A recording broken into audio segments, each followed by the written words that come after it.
Welcome to the Deep Dive. Today, we're looking into something, well, something we all probably experience, but maybe don't really think about much. Those little nagging things, quirks, mishaps. Could they actually be our minds trying to send us a message? That's a really interesting way to start. These seemingly insignificant occurrences, they often are signals, messages bubbling up from somewhere deeper. Like I heard this analogy once, like a tiny crack appearing in a wall. Seems like nothing, right? Just settling. But it could point to something, well, bigger underneath, something structural needing attention. Precisely. That's a wonderful metaphor. Those little cracks in our daily lives, our habits, our slips, they can be the return of something we've tried to push away, the psyche trying to communicate, but not always in words. Okay, let's make this real. You told me once about a patient, Anna, was it? And something about teacups. That sounds intriguing. Yes, Anna. She had this recurring tendency. During sessions, she'd sometimes break a teacup. Not in a big dramatic way, but quietly, almost accidentally. And she always seemed genuinely surprised, maybe a little embarrassed. Huh. So not just clumsy. What was going on there? What was the message in the broken china? Well, Anna grew up in a very strict environment, expressing anger, any kind of negativity really was just not done. Appearance was everything. So she learned very young to maintain this perfect composure no matter what. Okay. And the teacups, as we started to explore it, became this symbolic outlet, a release for all that pent-up frustration, that anger she couldn't voice, her hands slipping. It wasn't really an accident. It was, you could say, an unconscious act of rebellion. Wow, a crack in the polite facade. Exactly, a crack in that carefully built wall. So you mentioned before how, like Freudian slips, these accidental things can be meaningful. It fits here, doesn't it? Absolutely. These parapraxes, as Freud called them, these small, unintentional actions, they can be incredibly revealing. Anna wasn't trying to break cups, consciously, but unconsciously. It served a purpose, a silent protest, maybe, a leak. And the teacups themselves, was there anything specific about them? Oh, definitely. For Anna, tea time, the whole ritual was deeply ingrained as representing proper behavior, keeping up appearances, that sort of social stiffness. So by unconsciously breaking these very symbols of civility, She was kind of dismantling that pressure, piece by piece. that's how we came to understand it, yes. It wasn't about the cost, it was about what they represented. Nothing in the psyche is truly arbitrary, Every little symptom, every pattern carries meaning. It's amazing, the layers. You also told me about someone else, a patient who kept locking himself out of his apartment. What was that story? Right, that was another fascinating case. This pattern started, interestingly, right after his partner moved in with him. He'd check for his keys, he swore he did, but then find himself locked out, again and again. Okay, so the timing seems important there. Very. What seemed to be going on was this deep internal conflict. Consciously, he wanted the closeness, the shared life. But unconsciously, there was a real resistance, a fear perhaps, about truly sharing his space, maybe losing his autonomy. So the locked door was like a physical boundary representing an internal one. Exactly. A manifestation of that push-pull between intimacy and independence. Another kind of crack, you see. A disruption in his routine that mirrored this inner turmoil. So the unconscious, it doesn't really use logic, does it? It speaks in symbols, in actions. That's generally how it operates, yes. It's a different kind of language. Symbols, metaphors, patterns, dreams. When we see these repetitive things showing up, these recurring cracks, it's often the unconscious trying to get our attention in the only way it knows how. It makes you think, doesn't it? About those weird little habits or recurring annoyances in your own life that you just kind of brush off. Why do we ignore these signals so often? Well, we have ways of protecting ourselves, psychologically speaking. Defense mechanisms. Things like denial, just refusing to see it. Or rationalization, making up logical-sounding excuses for things that are really driven by something deeper. Like patching the crack instead of checking the foundation. That's a good way to put it. We build these internal walls to keep uncomfortable feelings or truths out. Facing them can feel, well, threatening, overwhelming sometimes. But you mentioned a paradox there. Trying too hard to keep it all contained. Yes, exactly. The paradox is, the more rigidly we try to suppress or contain this unconscious material, the more insistent it often becomes. That pressure builds. The small crack might widen, or another one might appear elsewhere. The unconscious seems to understand in its own way that real healing comes from bringing things into the light. It keeps knocking. Okay, let's talk about projection. You touched on that. Can you give a clear example? How does that show up? Sure, imagine someone, let's say they're feeling quite insecure about their own competence at work, but they just can't face that feeling directly. Instead, they might become intensely critical of their colleagues, always finding fault, pointing out every little mistake someone else makes. They are, in effect, projecting their own feelings of inadequacy onto others. So they see their own issues, but think they're seeing them in other people. Precisely. It deflects the discomfort away from themselves. The crack isn't really in their colleagues' work, it's in their own self-perception. And this isn't just personal stuff, right? Like, you see it in the workplace, too. Oh, absolutely. Take someone who secretly harbors a lot of ambition, maybe feels a bit guilty or conflicted about it. They might constantly accuse their peers of being ruthless careerists, of playing politics. Criticizing in others what they don't like or accept in themselves. Exactly. It acts like a smokescreen. It obscures the real source of their anxiety or internal conflict. Now, what happens when someone actually decides to, deal with this stuff? Maybe they start therapy. Do these patterns just stop? Oh, not usually, no. In fact, that's often when they can become even more apparent. We talk about resistance in therapy. It's the unconscious basically putting up roadblocks. How does that look? It can manifest in many ways. Suddenly being late for sessions, forgetting appointments, maybe finding it impossible to talk about certain topics, or suddenly remembering urgent tasks that have to be done instead. So it's not like they're deliberately being difficult. Not necessarily, no. It's often more about fear. The psyche senses it's getting close to something painful or long buried, and it instinctively tries to pull back to protect itself. It's like trying hard not to look at the crack. That makes sense. A kind of self-protection, even if it gets in the way of healing. You also mentioned transference before. What exactly is that? Transference is really fascinating. It's when a person unconsciously redirects feelings, attitudes, expectations from significant relationships in their past, usually childhood figures like parents, onto someone in the present, often onto the therapist. So you might react to your therapist as if they were your critical father, for example. Exactly that. Even if the therapist is being completely neutral or supportive, the patient might experience them as judgmental or disapproving because they're overlaying that old pattern. It's like a ghost from the past appearing in the therapy room. But that sounds useful, actually, if you can see it happening. Immensely useful. It brings those old dynamics right into the here and now where they can finally be examined, understood, and hopefully worked through. The therapist becomes a kind of mirror reflecting those old relational cracks. And what about the body? You mentioned psychosomatic stuff. How do these inner conflicts show up physically? Yes, psychosomatic symptoms. These are physical ailments, headaches, stomach issues, skin conditions, muscle tension, all sorts of things that don't seem to have a clear medical cause, but appear linked to emotional stress or conflict. Like getting a migraine before a big deadline every single time. That's a classic example. The body becomes, in a way, a canvas for expressing what the mind can't or won't articulate consciously. The tension has to go somewhere, right? So it manifests physically.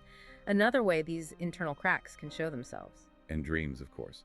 People always talk about dreams being windows into the unconscious. How do they fit in? Dreams are incredibly rich territory. Think about a common dream, like being chased. On the surface, it's just scary. But if we explore it, who or what is chasing you? Right. It could symbolize a fear you're running from in waking life, maybe an aspect of yourself you deny, or an unresolved situation you're avoiding. The dream uses these dramatic images to reflect that internal pressure. It's another symbolic message about where the cracks might be. It's incredible how much personal meaning can be packed into these weird, seemingly random images. You also touched on childhood earlier, how foundational it is. Absolutely fundamental. Our earliest experiences, especially with caregivers, lay down the blueprints for so much of our unconscious life, our core beliefs about ourselves, about relationships, about the world. So like if you had emotionally distant parents. You might find yourself, as an adult, repeatedly drawn to partners who are also emotionally unavailable. It's not usually a conscious choice, more like an unconscious compulsion to repeat that familiar dynamic. Trying to fix the past in the present. Perhaps. Or maybe just drawn to what feels familiar even if it's painful. It's like being pulled back to that same crack in the original foundation, almost hoping to repair it this time around. This is often called the repetition compulsion. And those little slips of the tongue we mentioned, the Freudian slips, are they also like tiny cracks showing what's really underneath? Definitely. When someone means to say, I love you, but accidentally says, I'm leaving you, for example, Well, that's usually not random. It can be a powerful, momentary lapse in conscious control, allowing a hidden truth or ambivalence to pop out. A little break in the surface revealing the simmering pot below.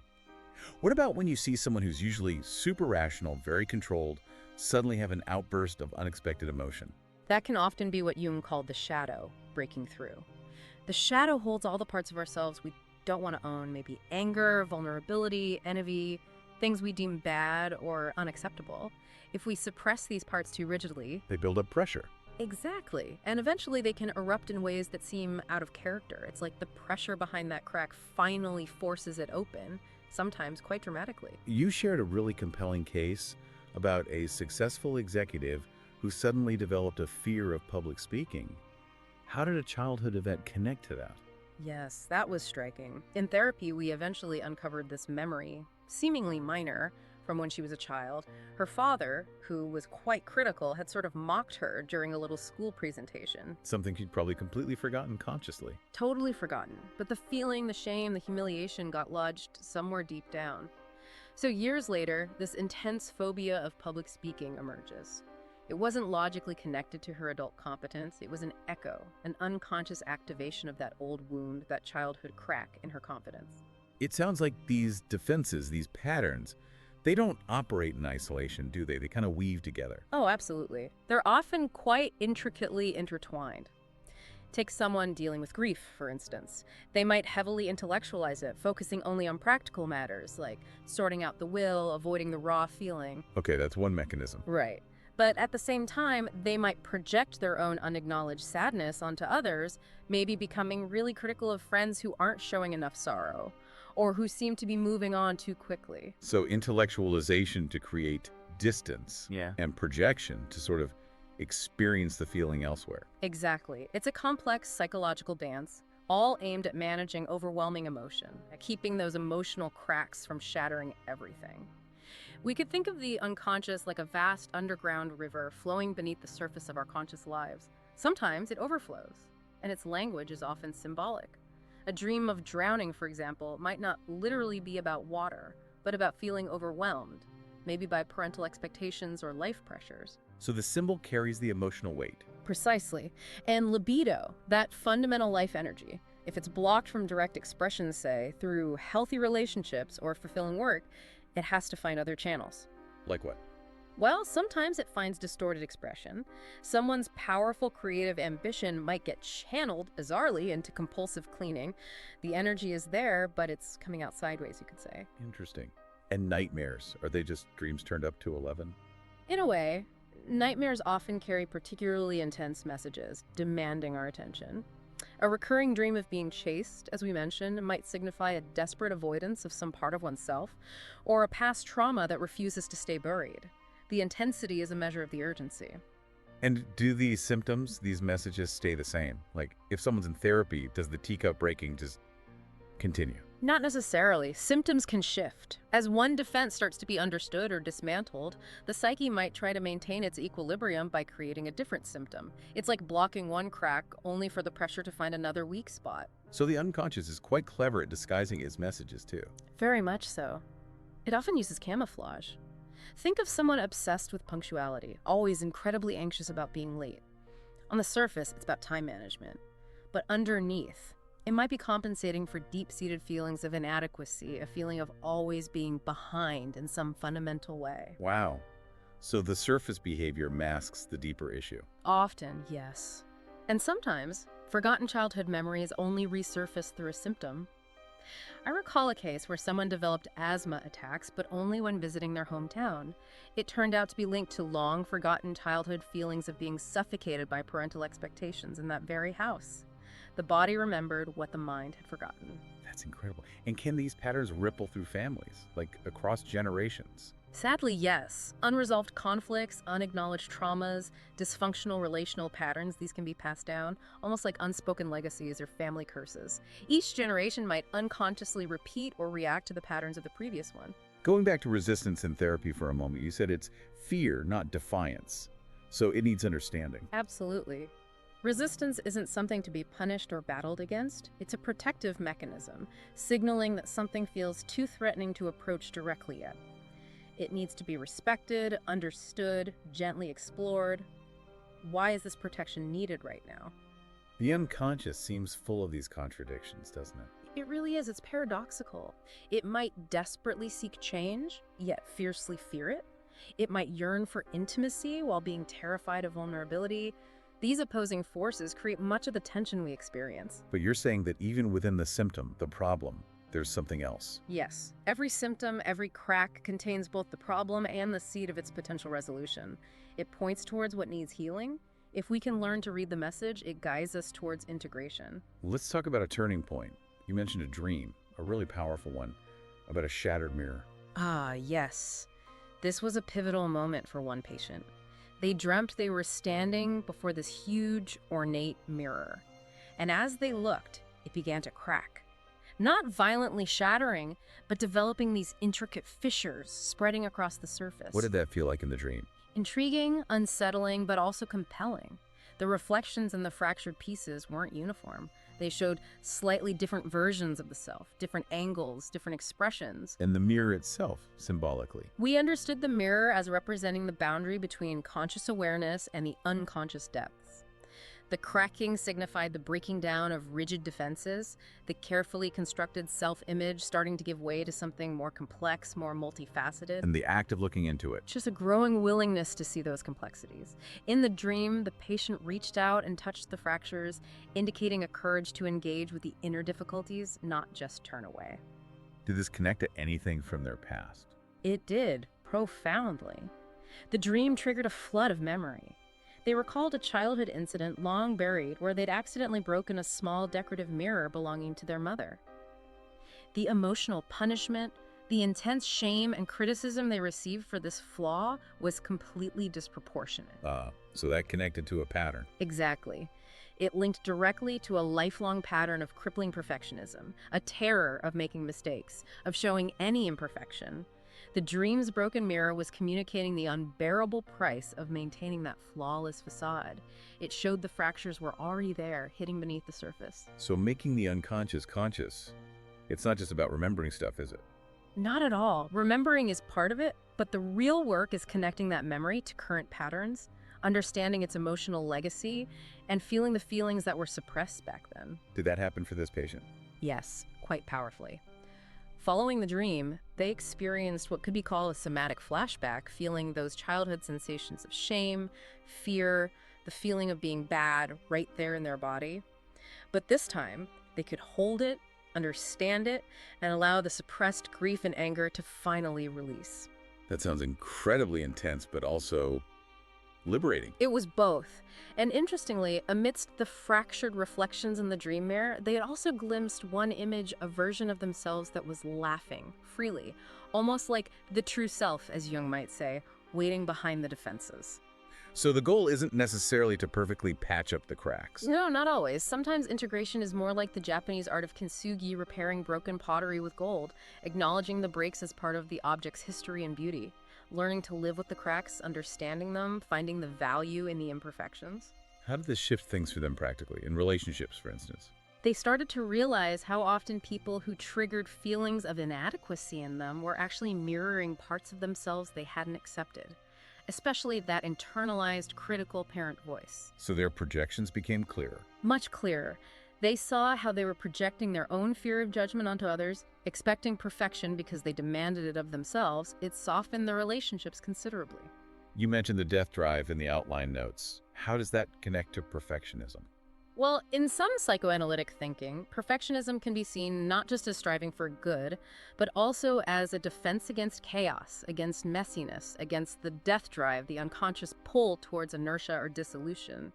Controlling everything perfectly feels like controlling life, and warding off disintegration or emotional flooding. Confronting the need for the cracks was part of facing this deeper fear. Was there a moment of symbolic change? There was. They actually found a small, broken piece of mirror and decided to keep it, not hidden away, but somewhere they could see it. As a reminder that there's beauty in brokenness, that wholeness includes the flaws. It was like a symbolic rebirth. So not an end of the journey, but maybe a different way of traveling. Exactly. It wasn't fixed forever. New challenges arose, new dreams, new layers of unconscious material surfaced. But the relationship to that material had changed. It wasn't just something to fight against anymore. And what about that blocked energy, the libido? Did that shift? Yes, as the internal conflicts began to resolve, that energy found healthier outlets. More creativity emerged, more ability to simply enjoy things, less drivenness and more flow. It wasn't forced, it just started to happen naturally as the internal knots loosened. And anxiety, did that just disappear? Not disappear, perhaps, but transform.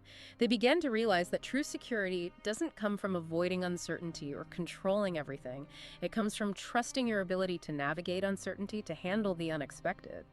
Anxiety started to feel less like dread and sometimes more like excitement, potential. So the unconscious isn't something to be conquered, but maybe collaborated with. That's a beautiful way to put it. Recognizing that new layers will continue to surface, but now seeing them not just as problems, but as opportunities for deeper growth, for a richer understanding of oneself, welcoming the messages from the deep. This has been such a fascinating exploration, really digging into these subtle signals, these cracks and mirrors. Thank you for taking this deep dive with us. It's my pleasure. It really is about learning to listen, isn't it? To the quieter voices, the symbolic language within. And for you, listening right now, maybe take a moment to consider your own mirrors, your own recurring cracks, those little patterns, those moments that feel slightly off or repetitive. Could they be invitations? Invitations to look a little closer, perhaps. Not necessarily for easy answers, but maybe for deeper questions. Exactly. Insight often deepens the questions, rather than just providing neat solutions. This journey of self-discovery, this dream, you could say, Yeah. it remains unfinished, constantly unfolding, and potentially transformative. So we leave you with this thought. When you notice those cracks, those reflections, will you choose to turn away, to patch them over quickly, or will you find the courage to lean in, to embrace the rich, complex, sometimes challenging, but ultimately whole picture of who you are? Join us next time for another deep dive.